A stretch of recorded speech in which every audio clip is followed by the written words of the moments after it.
뉴욕 브루클린의 과거에 한 쓰러져갔던 교회가 현재는 가장 영향력 있는 미국의 교회 중으로 성장한 교회가 있는데 그 교회가 바로 브루클린 테라비클 처치라는 교회입니다. 이 교회 목사님은 짐 심발라라는 분인데 이분이 쓴 새바람 강한 불길이라는 책에서 이렇게 말씀하고 있습니다. 교회가 인기가 있으면 주일 아침 예배에 누가 오는지 보면 압니다. 목사님이 인기가 있으면 주일 저녁 예배에 누가 오는지를 보면 압니다. 아마 주일 저녁 예배에 이 짐신발 목사님이 주로 말씀을 전하시는 것 같아요. 그러나 마지막 한 문장이 더 있습니다. 그러나 예수님이 인기가 있으면 화요 기도회에 누가 오는지 보면 압니다. 이 교회는 매주 화요일마다 정기 기도 모임을 갖습니다.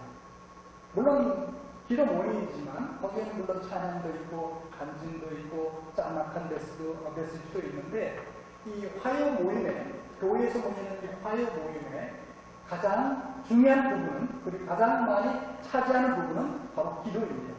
제가 몇 년 전에 이 교회에 화요 저녁 예배에 출석했는데 한 1,500명이 모여서 진지하게 뜨겁게 기도하는 모습을 보게 됐습니다. 이 교회는 이 화요 기도 모임 때문에 기적과 같은 그런 역사를 끊임없이 경험하는 그런 교회가 되고 있습니다. 거리의 노숙자들 그리고 마약과 알코올과 매춘에 중독된 사람들뿐만 아니라 온갖 종류의 질병에 걸린 사람들이 치유를 받고 회복돼서 기가 막히게 쓰임받게 되는 그러한 현장이 바로 이 교회예요. 그리고 화요 기도 모임입니다. 그 중에 하나가 그러니까 세상 속에서 방황하던 사람들 중에 다시 돌아와서 은혜를 받게 된 한 특별한 사람이 있는데 바로 짐 심발라 목사님의 친딸입니다. 이 딸은 청소년 때의 집을 가출해서 방황했고 그리고 아주 험악한 그런 인생을 살았었습니다. 그런데 짐 심발라 목사님과 그리고 온 교회 성도들이 간절히 기도한 그런 기도로 말미암아서 과거의 탕녀가 지금은 교회 성가대 지휘자로 기가 막히고 쓰임받고 있는데 여러분 얼마나 놀랍게 쓰임받고 있는 줄 아세요? 그 교회 찬양대가 부르는 그 찬양을 녹음해서 음반을 만들고 그리고 찬양을 복음하고 있습니다.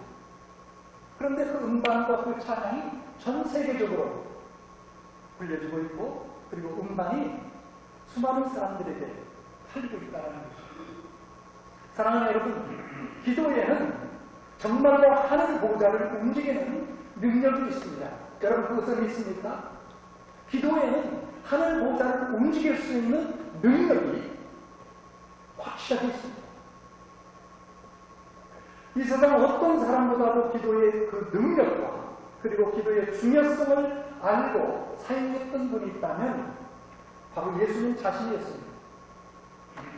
이것을 간파한 예수님의 제자들이 어느 날 예수님 앞에 요청합니다. 예수님, 우리에게 기도를 가르쳐 주옵소서. 누가복음 11장에 보면 그렇게 기록되어 있습니다. 예수께서 한 곳에서 기도하시고 마치심에 자 보세요. 예수께서 한 곳에서 기도하시고 마치심에 제자 중 하나가 여짜오되 주여 요한이 자기 제자들에게 기도를 가르친 것과 같이 우리에게도 가르쳐 주옵소서. 예수께서 이르시되 너희는 기도할 때에 이렇게 하라. 그래서 이제 소위 우리가 말하는 주기도문을 말하고 있습니다. 마태복음의 기도하고 주기도문하고 누가복음 11장하고 조금 다르게 되어 있는데 하여튼 본질적으로는 같죠. 땅은 아버지여 이름이 거룩히 여기심을 받으시오며 나라의 임하옵시며 우리에게 날마다 일용할 양식을 주옵시고 우리가 우리에게 죄 지은 모든 사람을 용서하오니 우리 죄도 사하여 주옵시고 우리를 시험에 들지 말게 하옵소서 하라. 이렇게 주께서 제자들의 요청을 받고 기도할 것을 가르쳐 주셨습니다. 여러분, 왜 제자들이 기도를 가르쳐 달라고 요청했을까요? 사실 예수님을 따라다녔던 제자들 입장에서 보면 예수님께 부탁하고 요구할 것이 많이 있었을 것입니다.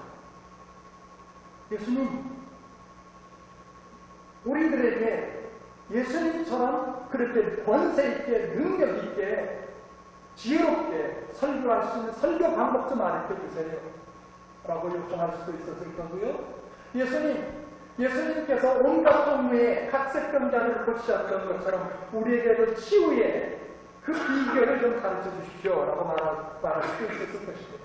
아니, 오병의 기적, 그리고 흉년을 잃었던 그 갈릴리 바다를 찬양케 하셨던 그러한 놀라운 기적을 일으키는 그러한 능력을 우리에게 좀 보여주십시오. 가르쳐 주십시오. 우리에게 주십시오라고 요청할 수도 있었을 터인데 제자들은 주님께 기도할 것을 어떻게 기도해야 되느냐를 요청했고 또 가르침을 받았습니다. 자, 여러분, 어떻게 우리가 기도해야 될까요? 우리는 예수 그리스도 믿는 사람으로 기도해야 되는 걸 기본적으로 알고 있습니다. 그런데 저를 비롯해서 수많은 사람들이 기도에 대한 그 개념이 사실상 매우 부족합니다. 아는 것 같지만 매우 부족할 뿐만 아니라 기도를 너무나 소홀히 여기고 있다는 것이죠. 그래서 오늘 골로새서 4장 2절을 통해서 짤막한 한 구절의 말씀이지만 여기에 담겨진 놀라운 기도에 관한 특별히 이 진리의 말씀을 우리가 깨닫고 그것을 우리 안에 적용함으로 말미암아 그리스도 안에서 새로운 그러한 삶, 주의 놀라운 능력과 은혜가 넘치게 되는 그러한 삶을 살게 되는 여러분과 제가 될 수 있기를 바라는 것입니다. 오늘 이 말씀을 보면 특별히 세 가지의 중요한 그런 진리를 우리가 생각하고 또 찾을 수 있겠다고 생각됩니다. 첫째로는 기도에 더욱 헌신해야 될 것을 우리에게 말씀하고 있습니다. 여기 바울은 그렇게 이야기합니다. 기도를 항상 힘쓰고라고 이야기합니다. 영어로 보면 이렇게 되어 있습니다. NIV 성경으로 보면 devote yourselves to prayers. 다시 말하면 기도에 너희 자신을 헌신하라고 합니다. 얼마나 강한 표현입니까? Devote yourself to prayers. 너희 자신을 기도에 헌신하라는 거죠. 여러분, 기도에 항상 힘써야 될 그러한 가르침으로서 이 구절만 있는 것은 아닙니다. 여러분들이 잘 아시는 데살로니가전서 5장 17절에도 이렇게 말합니다. 쉬지 말고 기도하라 라고 합니다. 그리고 에베소서 6장 18절에도 이렇게 이야기합니다.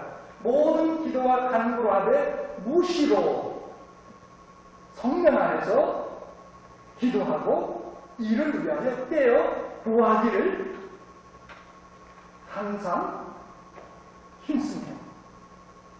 여러분, 주께서 우리에게 말씀을 통해 성경을 통해서 우리에게 가르치고 있는데 기도하면 항상 힘써야 될 것, 쉬지 말고 해야 될 것으로 우리에게 기도할 것을 말씀하고 있다는 거예요.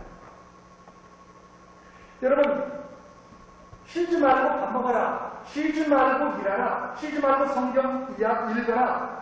물론 그것도 중요하지만 성경에 그렇게 말하고 있지는 않습니다. 그런데 단 하나, 기도할 것을 놓고 항상 쉬지 말고 기도하라. 기도에 헌신할 것을 우리에게 말씀하고 있다는 것입니다. 자, 그렇다면 여러분, 기도에 항상 힘씁니다. 기도에 항상 힘씁니다. 또 기도에 헌신한다는 것은 무슨 말일까요? 쉬지 않고 기도한다는 것은 무엇 말일까요? 여기 찰스 스탠리 목사님이 하신 그러한 이 말에 대한 정의가 있습니다. 뭐라고 그분은 정의를 냈냐면 매사에 하나님을 의식하며 사는 것이다라고 이야기합니다. 매사에 하나님을 의식하며 사는 것. 좀 구체적으로 표현한다면 이렇게 말할 수 있을 것입니다. 모든 일 가운데 하나님의 존재를 의식하면서 그분과 늘 대화를 나누며 사는 생활 방식. 그게 바로 쉬지 않고 기도하는 것. 기도에 항상 힘쓰는 모습이라고 우리가 생각할 수 있습니다. 어거스틴은 이 구절을 놓고 해석하면서 이렇게 이야기합니다. 기도는 호흡이다. 여러분, 성 어거스틴이 왜 기도를 붙여요? 호흡이라고 했을까요? 우리는 흔히 그렇게 말합니다. 하나님의 말씀은 영혼의 양식이요, 기도는 영혼의 호흡이라고 합니다. 아마 성 어거스틴의 그러한 이해를, 그러한 명언을 우리가 응용해서 그렇게 이야기하는 것 같습니다. 여러분, 호흡하면 어떤 느낌이 듭니까? 매우 쉽죠. 매우 쉬운 것이 호흡입니다. 사실 누워서 떡 먹기보다 더 쉽죠. 세상에 호흡만큼 쉬운 게 없습니다. 그런데 여러분, 호흡만큼 중요한 것이 또 없죠. 호흡이 중단되면 어떻습니까? 끝나는 거죠. 생명 주는 것 같은데 호흡이죠. 그리고 호흡은 또한 너무나 쉬운 반면에 또한 너무나 어려운 것도 있는 것이 호흡입니다. 여러분 한번 보십시오. 천식 환자나 혹은 폐렴에 걸렸거나 혹은 임종 직전에 있는 사람들을 보면 저들이 가장 힘들어하는 게 뭡니까? 호흡이에요. 마찬가지로 쉬지 않고 기도하지 않는 것은 영적으로 가장 쉬우면서도 가장 중요한 것을 놓치고 있는 것. 영적으로 우리가 기도하지 않는 것은 어떤 면에서 보면 영적으로 살아있으나 실질적으로는 죽어 있는 모습과 같다는 거죠. 여러분들이 예수 그리스도를 믿습니까? 그러면 여러분들은 영혼이 살아있는 거죠. 그렇죠? 생명이 있는 거죠. 그러나 만약에 호흡이 없다라고 한다면 그건 무슨 상태입니까? 살아있지만 마치 죽은 것처럼 좀 특히 거북스러운 건 모르지만 송장처럼 살아서 송장처럼 되어 있다는 그런 표현이라고 우리가 생각할 수 있습니다.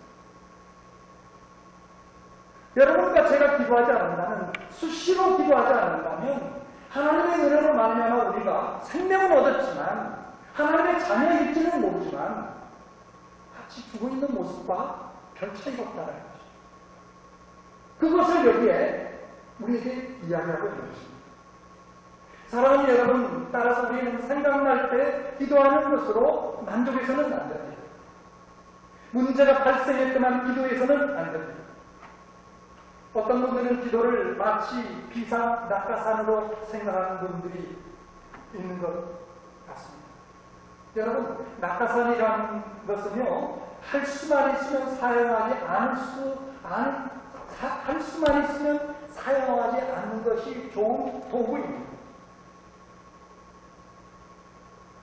그런데 기도를 마치 낙하산처럼 생각한다면 어려운 일이 닥쳐서 그때 무릎 꿇고 하나님 앞에 새벽 기도 나오고 무릎 꿇고 기도하는 사람이라면 그것은 마치 기도는 그 사람에게 낙하산과 같다는 것이죠. 비행 조종사가 조종을 하는데 여러분 낙하산을 타야 되겠다고 생각해 봅시다. 그럼 어떤 국면이 있습니까? 그렇게 비싼 애기가 추락한다는 것이죠. 우리의 삶이 그렇습니다. 평소에 기도하지 않다가 어떤 위기 앞에서 기도한다면 그것은 마치 내 삶을, 내 귀한 삶을 애기처럼 추락해 하는 그런 모습이라는 것이죠.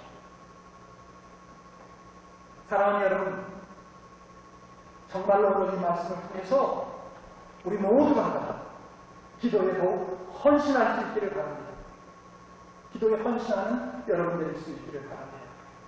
여러분 가정에서, 교회에서, 직장에서 어디에 쓰는지 구체적으로 기도할 뿐만 아니라 그리고 음식을 먹을 때나 아니면 자동차를 운전할 때나 아니면 두 사람이 함께 모였을 때나 어디든지 입을 열어서 기도하고 마음으로 기도하고 살아가는 여러분들이 수 있기를 바랍니다. 주님께서 이것을 우리에게 이야기합니다.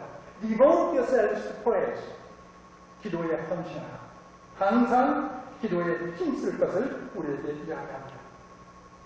자, 쉬지 않고 기도하면서 기도할 때 가져야 될 두 가지의 마음의 자세를 그 다음 또 이야기합니다.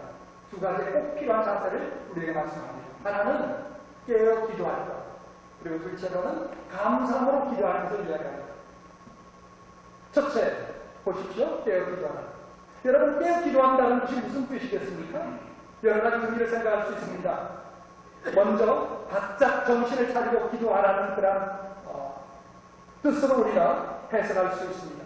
다시 말하면 기도할 때에 뚜렷한 목적의식을 갖고 기도하라라는 말입니다. 여러분, 뚜렷한 목적, 정신을 차리지 않고 기도하면 기도가 어떻게 갑니까? 대부분 보면 중언부언하게 됩니다. 예수님께서 중언부언하는 그런 바리새인들의 기도를 싫어하셨습니다. 그런데 우리는 때때로 기도하는 우리 자신들을 보고는 중언부언할 때가 있어요. 기도하면서 내가 무엇을 기도했는지 그럴 때가 적지 않겠습니다. 왜 그럴까요? 깨어 기도하지 않기 때문에 목적의식이 결여되기 때문에 그렇습니다. 또 깨어 기도하라는 것은 어떤 면에서 보면 간절히 기도하라는 그런 의미이기도 합니다. 심각성을 갖고 기도하라 라는 그런 의미도 가운데 있다고 생각이 됩니다. 특별히 위기의식을 갖고 기도하라 라는 말이기도 합니다. 위기의식을 갖고 하는 기도가 바로 우리가 마땅해야 할 기도라는 것입니다. 그런데 우리의 기도의 모습을 보면 그런 의식을 갖고 기도하는 경우가 거의 없습니다. 정말로 위기가 닥쳤을 때 할 수 없이 기도하는 것이지 평소에 기도하면서 어떤 위기의식을 갖고 기도하는 그런 모습들을 우리 자신에게서 찾아보기가 안 찾다는 것입니다. 여러분, 예수님께서 마지막 하루를 보내시면서 겟세마네 동산에서 주님께서 제자들에게 특별히 하셨던 말씀이 있었습니다. 그 말씀 기억나십니까? 마태복음 26장 41절에 보면 시험에 들지 않게 되어 있어 기도하라 라고 하셨습니다. 제자들이 하신 말씀이죠. 그런데 대부분이 아니고 모든 제자들이 깨어 있어 기도하지 않았습니다. 모든 제자들은 그렇다 할지라도 최소한 한 제자만큼은 깨어 기도했어야 되는데 그 제자도 기도하지 않았습니다. 그 제자가 누구 있을까요? 바로 수제자라고 일컬어진, 그리고 모든 제자들에 앞서서 항상 앞장서서 주님을 따랐던 베드로였습니다. 여러분, 베드로가 예수님의 근무 말씀대로 시험에 들지 않게 깨어 있어 기도하지 않으므로 어떻게 됐습니까? 주님을 돕겠다고 나서는 것이 오히려 더 큰 위기를 초래하고 화근을 초래하지 않았습니까? 어떻게 했나요? 베드로가 칼을 빼서 내리쳤는데 대제사장의 종 귀를 내려쳐서 그 귀를 떨어뜨렸습니다. 컷했습니다. 예수님께서 다행히도 떨어진 귀를 집어 그 말고의 귀에 다시 붙여 주었으니까 망정이지, 만약에 붙여주지 않았다면 그날 십자가가 3개가 세워지지 않았을 것이요 4개가 세워졌을 것입니다. 사랑하는 여러분, 기도하지 않고 하는 모든 일들은 마치 베드로가 칼을 휘두르는 것과 같다는 사실입니다. 기도하지 않고 하는 사업, 기도하지 않고 하는 공부, 기도하지 않고 하는 사역, 공사, 직장, 그 일, 무슨 일이 됐든지 간에 왜 그렇게 우리가 힘들고 좌충우돌하고 상처를 받고 상처를 주고 문제가 일어납니까? 오늘 말씀의 근거에서 본다면 바로 우리 삶 가운데 하나님이 기뻐하시는 기도가 없기 때문이 아닌가 라고 말할 수밖에 없을 것입니다.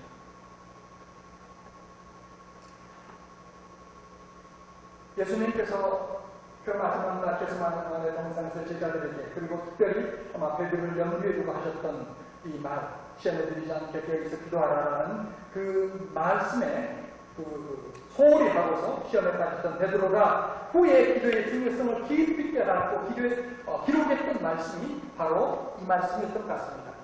베드로 전서 5장 8절에 말씀. 건신하라, 깨어라. 너희 대적마귀가 우는 사자같이 두루다니며 삼킬 자를 찾나니. 아마 베드로에게는 이것이 절실하게 느껴졌던 사건이었다고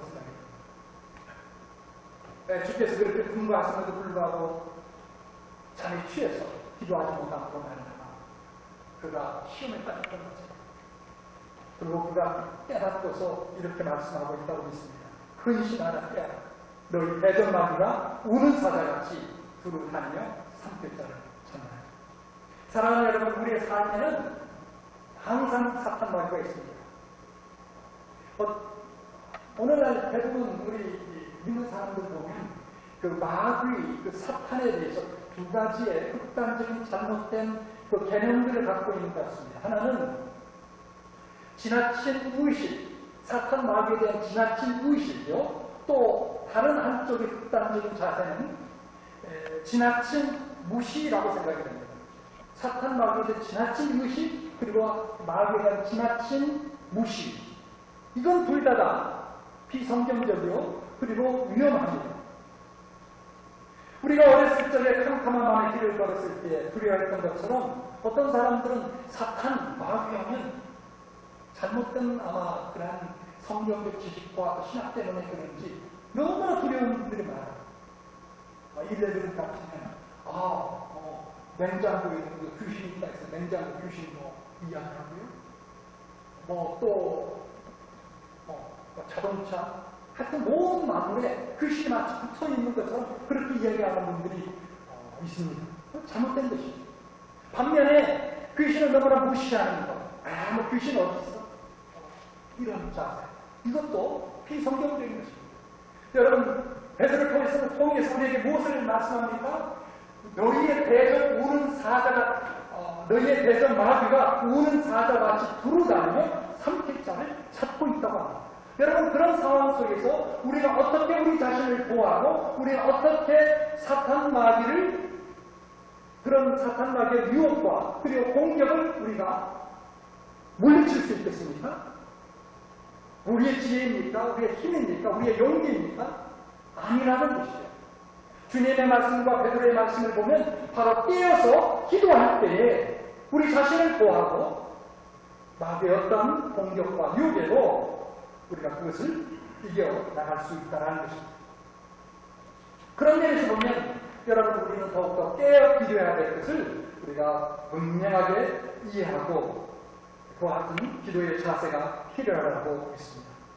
정신을 바짝 차리고 목표의식을 갖고 간절히 심각성을 갖고 특별히 위기의식을 갖고 위기가 있을 때나 없을 때나 마귀 사탄이 내 앞에, 내 옆에 어디든지 있을 수 있다는 그러한 의식을 갖고 기도를 힘쓰는 그런 성도들이 되어야 될 줄로 믿습니다. 자, 세 번째, 감사하는 마음으로 기도해야 될 것을 또한 우리에게 분부하고 있습니다. 여러분, 깨어 기도하라는 것은 어떤 면에서 보면 우리의 머리에 해당하는 그런 우리의 머리에 적용되어야 되는 부분이라고 생각됩니다. 그러나 감사라는 것은 우리의 마음에 적용되어야 할 그런 영역이 아닐까 생각이 됩니다. 머리로는 정신이 바짝 들어서 깨어서 기도하는 자세가 필요한 반면에 마음으로는 감사로 충만한 그런 상태. 그것이 바로 하나님께서 기뻐하시는 기도자의 모습이다. 여러분, 이해되십니까? 우리의 머리로는 분명한 목표의식과 간절한 기도의 필요성과 그리고 심각성 이런 것들을 갖고 기도하는 반면에 우리의 마음속에서는 하나님께 대한 감사, 그 감사의 마음으로 넘치는 가운데 충만한 가운데 기도할 때 그 기도가 온전한 기도요 하나님께서 기뻐하시는 기도라는 말씀입니다. 그런데 문제는 우리는 솔직히 말해서 기도할 때 거의 감사가 없습니다. 저 자신을 보고 그럴 것 같아요. 기도할 때, 저는 여기에 앉아 계신 분, 한 분도 제가 이름 빼놓은 적이 없습니다. 여기 앉아 계신 분. 이외에, 물론 전도의 대상자들 내가 기도하지만, 한 분도 제가 빠지지 않고 기도해요. 여러분을 위해서 기도할 때, 하나님, 이 성도, 이번 집사님, 하나님께서 좀 믿음도 허해주시고, 또 어려운 국면이 있는데 이런 것도 좀 도와주시고, 이런 것도 좀 해주시고, 그것들을 이제 놓고 하지만, 솔직히 말해서 여러분들이 어떤 아름답고 귀한 어떤 면을 가지고 하나님 앞에 감사하는 것이 별로 없다. 내가 생각하는 기억이 나지 않을 정도로 감사가 사실 없었다고 해서 과언이 아닙니다. 그랬어요. 그런데 놀랍게도 하나님께서 우리에게 기도할 것을 말씀하시면서 이 기도와 더불어 감사를 짝지어주고 있다는 사실이에요. 오늘 이 말씀뿐만 아니라 우리가 잘 아는 대표적인 말씀, 기도의 말씀이죠. 암송하기까지는 말씀, 빌립보서 4장 6절에 뭐라고 되어 있습니까? 아무것도 염려하지 말고 오직 모든 일에 기도와 간구로 너희 구할 것을 감사함으로 하나님께 아뢰라. 그리하면 모든 지각에 뛰어난 하나님의 평강이 그리스도 예수 안에서 너희 마음과 생각을 지키시리라. 모든 일에 기도와 간구로 너희 구할 것을 감사함으로 하나님께 아뢰라. 사랑하는 여러분, 생각해 봅시다. 지금 바울이 이 빌립보서 4장 6절이 기도할 때 감사함으로 하나님께 아뢰라는 말씀을 어디에서 지금 기록해 두고 있습니까? 감옥입니다. 감옥이었어요. 로마의 감옥이었어요. 그래서 우리가 특별히 빌립보서와 기타 몇 서신들을 옥중서신이라고 하지 않습니까? 사실 다른 것은 몰라도 감옥에서 감사를 언급한다는 것은 결코 어울리지 않는 말입니다. 어불성설입니다. 그것도 바울이 지금 뭔가 죄를 지어서 잘못을 크게 저질러서 지금 감옥에 갇힌 것입니까? 그렇지 않았습니다. 바울 사도는 생명의 말씀, 이 구원의 복음을 증거하기 때문에 증거하는 그런 죄목으로 갇혔는데 얼마나 억울합니까? 죄 없이 갇혔는데 얼마든지 하나님 앞에 원망하고 불평할 수 있음에도 불구하고 바울은 기도하라, 기도하되 감사함으로 하라라는 것을 우리가 말씀하고 있다는 사실입니다. 자, 한번 생각해 보시다. 그러면 왜 기도에 감사한 마음이 필요하고 중요하겠습니까? 왜 기도에 감사가 필요합니까? 그냥 액세서리입니까?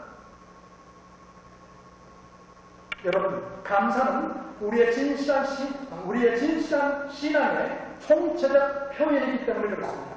감사는 믿음의 정수를 증명하는 그런 행위이기 때문에 그렇습니다.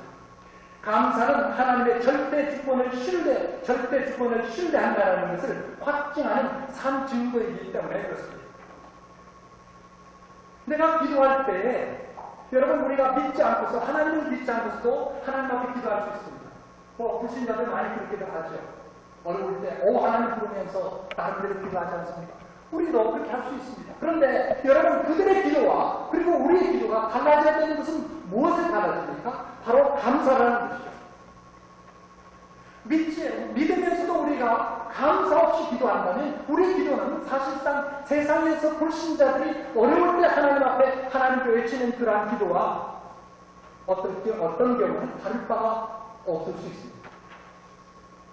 그러나 우리의 기도에 감사가 들어간다면 내가 하나님의 절대 주권을 반드시 분명하게 신뢰한다는 그 믿음을 증거하는 확장하는 산증거입니다. 여러분, 그러니 이런 감사가 들어가는 기도를 하나님은 얼마나 기뻐하시겠습니까? 하나님도 여러분과 저처럼 인격적 존재이시지 않습니까? 진정 의의가 있는 분이 아니십니까? 따라서 감사를 받게 될 때 하나님은 너무너무 기뻐하시는 거예요. 너무 궁금되십니다. 우리에게 더 큰 은혜를 기쁨으로 베푸시기를 원하시는 것입니다. 우리의 기도에 감사가 들어가 있을 때. 그래서 스펄전 목사님은 설교에 이런 또한 명언을 남겼습니다. 촛불을 보고 감사하는 자에게는 하나님께서 전깃불을 주시고, 전깃불을 보고 감사하는 자에게는 달빛을 주시고, 달빛을 보고 감사하는 자에게는 태양빛을 비춰주시고, 태양빛을 보고 감사하는 자에게는 하늘의 영광으로 함께 하신다.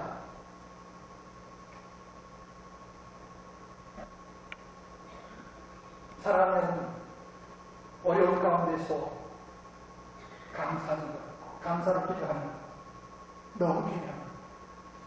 구약성경에 보면 대표 중에 한 인물을 우리가 만나게 됩니다. 바로 다니엘입니다. 다니엘은 다리오 왕, 바벨론의 다니엘 왕에게 절하지 않으면 사자굴에 던진다는 모든 그 바벨론의 정적들이 꾸며낸 그 괴계, 다윗을 시기하고 질투했기 때문에 만드는 그 괴계 앞에서 목숨의 위협을 느낄 때 어떻게 했습니까? 그가 해왔던 대로 여전히 자기 집으로 돌아가 창문을 열어놓고 예루살렘을 향하여 기도를 했습니다. 다니엘서 1장 10절에 말씀해 보십시오. 다니엘이 이 조서에 오인을 찍힌 것을 알고도 자기 집에 들어가서는 그 방에 예루살렘으로 향하여 열린 창에서 전에 행하던 대로 하루 3번씩 무릎을 꿇고 기도하며 그 하나님께 감사하였다. 사랑하는 여러분, 다니엘은 여호와의 존재와 구원을 인하여 하나님 앞에 감사한 것입니다. 그분의 절대 주권을 의심 없이 믿었기 때문에 기도할 뿐만 아니라 그 기도에 감사를 포함시켰던 것입니다. 사랑하는 여러분, 말씀을 맺고자 합니다. 여러분, 기도를 하찮게 여기는 사람이 있다면 하나님도 그 사람을 하찮게 여기실 것입니다. 그러나 기도를 귀중히 여기고 하나님께 기도하며 나가는 자에게 은혜를 베푸시고 세상의 모든 문제를 감당하며 승리할 수 있는 능력을 주실 것입니다. 사실 성도는 어마어마한 능력의 소유자입니다. 하늘과 땅의 모든 권세를 한 손에 쥐고 계신 분의 능력을 우리가 청모하여 받아 쓸 수 있는 그러한 존재가 바로 그리스도입니다. 사랑하는 여러분, 여러분의 가정과 직장과 건강에 문제가 있습니까? 특별히 자녀의 문제가 있습니까? 문제가 없는 사람이 어디 있겠습니까? 문제 없는 사람이 없는 것이 오늘날 우리의 현실이 아닙니까? 그러나 어떤 문제가 있더라도 기도하면 그 문제가 변하여 하나님의 놀라운 축복의 도구가 될 줄 믿습니다. 하나님께서 산을보다 움직일 수 있는 권능을 우리에게 부여해 주셨습니다. 그리고 능력으로 역사하십니다. 바로 기도라는 그런 파이프를 통해서 하나님의 능력이 우리에게 주어지는 것입니다. 여러분 모두가 다 이제 오늘부터라도 더욱더 기도에 헌신하는 여러분 될 수 있기를 바랍니다. 항상 기도하는 여러분 될 수 있기를 바랍니다. 쉬지 않고 기도하는 여러분 될 수 있기를 바랍니다.